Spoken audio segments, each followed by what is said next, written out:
Assalamualaikum warahmatullahi wabarakatuh. Perkenalkan, nama saya Sarah Octavia, NIM 2111250087, Prodi Pendidikan Islam Anak Usia Dini, Fakultas Tarbiyah dan Tadris, Universitas Islam Negeri Fatmawati Soekarno Bengkulu. Baiklah, saya akan menjelaskan materi psikologi pendidikan yang berjudul motivasi dan hakikat. Hakikat motivasi.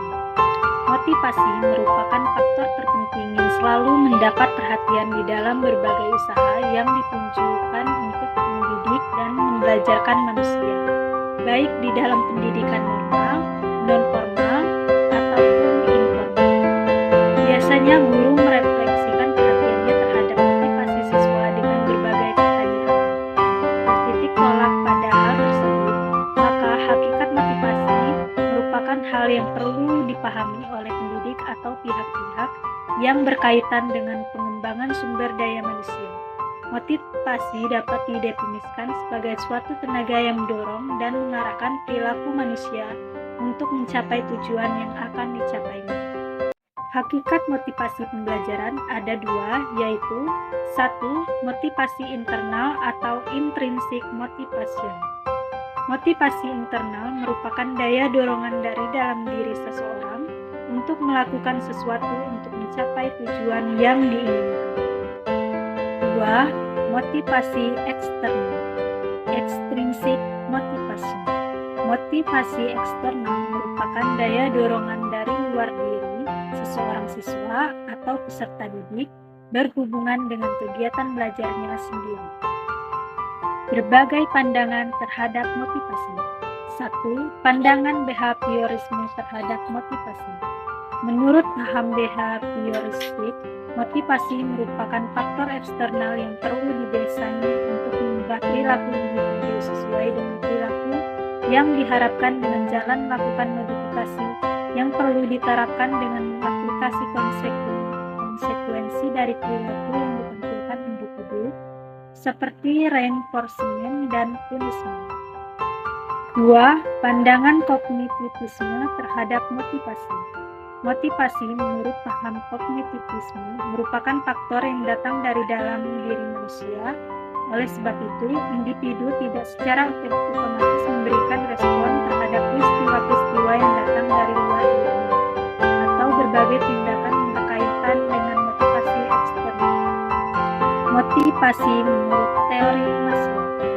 Uraian motivasi menurut Abraham Maslow ditekankan pada hierarki atau hierarki kognitivis.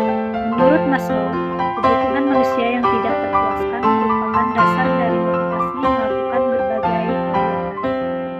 Motivasi menurut teori Herzberg. Berdasarkan teori Herzberg tentang motivasi, maka dapat disimpulkan bahwa yang membuat individu bersemangat melakukan pekerjaan atau kegiatan lainnya adalah faktor motivasi intrinsik, yaitu motivasi yang datang dari dalam diri individu, dan faktor ekstrinsik, yaitu motivasi yang datang dari luar diri individu. Motivasi menurut teori Maxwellian. David Maxwellian sangat meyakini bahwa achievement dan motivasi mempunyai peranan yang sangat penting dalam kesuksesan individu dalam mencapai tujuan yang telah ditetapkannya.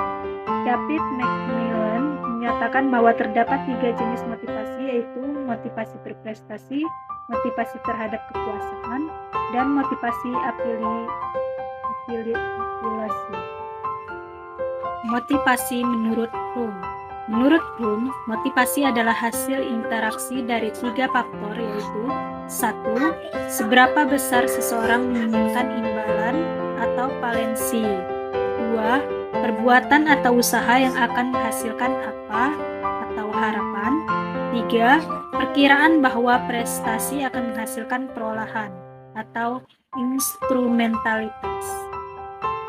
Motivasi menurut teori RG. Teori RG adalah teori motivasi yang dikembangkan berdasarkan kebutuhan manusia. E berarti existence atau kebutuhan untuk tetap hidup. R berarti related conformness atau kesesuaian, dan G berarti growth atau perkembangan. Motivasi menurut teori equity. Teori kesejajaran atau equity theory merupakan sumber informasi lain yang dapat digunakan untuk menjelaskan motivasi. Motivasi individu yang berada dalam suatu organisasi atau institusi, seperti kantor atau sekolah, dan lain-lain, dipengaruhi perasaan mereka tentang perlakuan yang diterimanya oleh organisasi atau institusi tersebut. Motivasi menurut teori pencapaian tujuan. Teori penetapan tujuan atau goal setting teori menjelaskan bahwa tujuan yang akan dicapai merupakan faktor yang dominan dalam meningkatkan motivasi dan kinerja individu. Penelitian yang dilakukan oleh Taylor selama 15 tahun tentang pengaruh tujuan terhadap motivasi dan kinerja menunjukkan bahwa tujuan yang akan dicapai memberikan manfaat positif pada peningkatan motivasi kinerja individu. Penerapan motivasi dalam pendidikan dan pembelajaran. Motivasi merupakan faktor yang penting dalam proses pendidikan dan pembelajaran. Oleh sebab itu, perlu menentukan model penerapan motivasi yang dapat meyakinkan bahwa peserta didik memiliki kesempatan untuk mencapai kesuksesan dalam mencapai tujuan pendidikan dan pembelajaran tersebut. Hal yang perlu menjadi bahan pertimbangan adalah menghindarkan peserta didik dari stres yang tidak dibutuhkan, memberi kesempatan pada mereka untuk berkreativitas dan meningkatkan diri. Kecemasan dan motivasi. Kecemasan merupakan faktor yang berpengaruh pada motivasi, karena individu yang mengalami kecemasan akan mengalami hambatan dalam menyelesaikan tugas-tugas atau mencapai tujuan yang telah ditetapkannya. Bentuk-bentuk motivasi. Penerapan tugas sebagai salah satu bentuk cara untuk membangkitkan motivasi tentu dibutuhkan kehandalan pemimpin sebagai penggerak untuk bagaimana individu atau siswa itu termotivasi dan maju untuk melakukan tugas-tugas yang diberikan, yaitu memberi angka, hadiah, saingan atau kompensasi, ego implement, ujian, dan hukuman. Ada beberapa strategi motivasi bagi peserta didik untuk belajar. 1. Memberikan penghargaan dengan menggunakan kata-kata. 2. Memberikan nilai ulangan sebagai pemacu siswa untuk belajar lebih giat. 3. Menumbuhkan dan menimbulkan rasa ingin tahu dalam diri siswa. 4. Mengadakan permainan dan menggunakan simulasi. 5. Menumbuhkan persaingan dalam diri peserta didik. 6. Memberikan contoh yang positif dan penampilan guru yang menarik, bersih, rapi, dan sopan. Komponen-komponen motivasi. Motivasi memiliki dua komponen, yakni komponen dalam atau inner komponen dan komponen luar atau outer komponen. Komponen dalam ialah perubahan dalam diri seseorang, keadaan merasa tidak puas, dan ketegangan psikologis. Komponen luar ialah apa yang diinginkan seseorang, tujuan yang menjadi arah kelakuannya. Jadi, komponen dalam ialah kebutuhan-kebutuhan yang ingin dipuaskan, sedangkan komponen luar ialah tujuan yang hendak dicapai. Ada beberapa peran motivasi dalam belajar, yaitu 1. Peran motivasi dalam penguatan belajar. 2. Usaha untuk memberi bantuan dengan rumus matematika dapat menimbulkan penguatan belajar. 3. Peran motivasi dalam memperjelas tujuan belajar. 4. Peran motivasi menentukan ketekunan dalam belajar. Dan ada sumber-sumber motivasi dalam pembelajaran.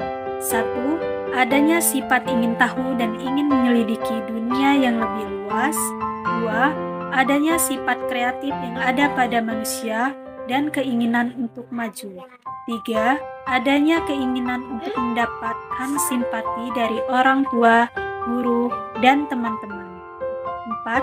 Adanya keinginan untuk memperbaiki kegagalan yang lalu dengan usaha yang baru. 5. Adanya keinginan untuk mendapatkan rasa aman. 6. Adanya ganjaran atau hukuman pengalaman sebagai akhir dari belajar. Kesimpulan, motivasi memiliki peranan penting dalam pembelajaran. Apabila orang di sekitarnya memiliki berbagai cara untuk memotivasi anak tersebut, maka anak tersebut akan memiliki hasrat dan dorongan belajar yang lebih baik. Dengan kita memberi motivasi, maka anak tersebut akan menyadari dan akan belajar agar tujuan yang diinginkan dapat diwujudkan. Sekian, terima kasih. Wassalamualaikum warahmatullahi wabarakatuh.